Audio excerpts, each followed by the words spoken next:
lack and want does not glorify God, period. Settle that once and for all and get it out of the way. Lack and want does not glorify God. You can glorify God in the midst of lack and want, but lack and want is not God's design for you. Make a decision under God that I will not be poor.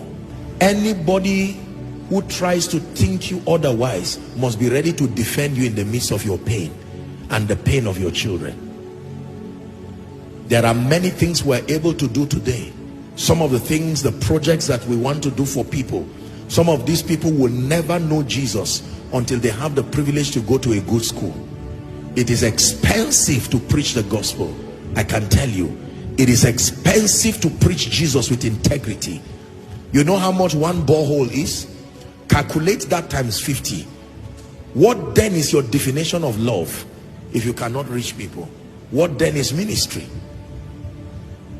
If one borehole is say 1.5 and you do 50, you went to school, calculate that. That is minus whatever it is that comes. That is the price it takes to sell Jesus to a dying world. That is the price it takes to let men see Jesus. How about widows that are fed? How about orphans that would have died? I remember, I think 2 years ago or so, our medical team went to do an outreach in one of the IDP camps.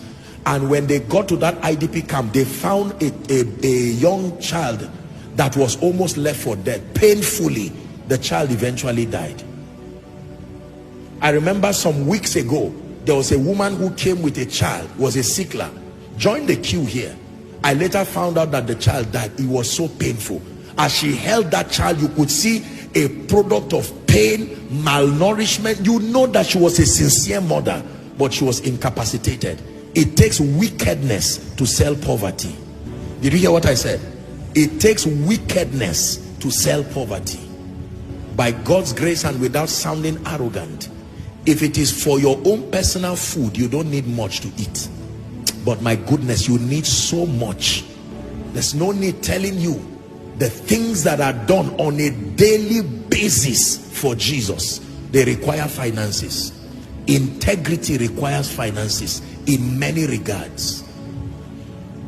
Preaching sincerely and not manipulating people requires economic empowerment in many regards.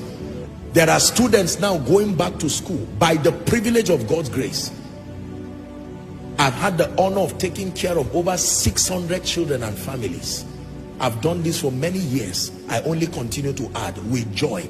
It takes a lot of resources to do that, let me tell you. Housing, schooling, everything. My apologies if we sound, I just want to give you a superior orientation. When you don't know what to do with money, you don't need it. God will not even give you for your safety. But when you know what to do with it, you can preach Jesus with financial resources and be a blessing to people.